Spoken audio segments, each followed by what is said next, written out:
First, welcome to my YouTube channel Technical Advice. This video is regarding making of a custom list in Microsoft Excel. So how to do that, I'll tell you in this video. So let us start the video. I'm going to make a custom list of A to Z.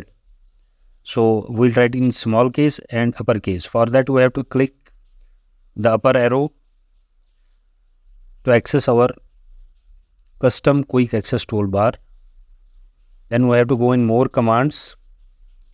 Then in advanced option, we have to scroll down from the right side and we have to select here edit custom list. Edit custom list, we have to click here. I have made a custom list of ABCD in Notepad. I'll copy paste from there. I'll press Ctrl A, then Ctrl C, then minimize it. Then I'll paste it here simply. Then add it. Then press OK. Then cancel.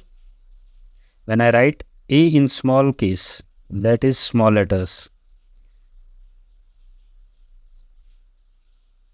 and I will drag it, simply ABCD in small case will be written.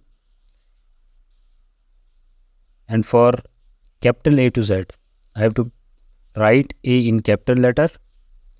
Then simply I have to select that cell and drag it, and ABCD is written in the capital letters. Thank you for watching this video. Have a nice day.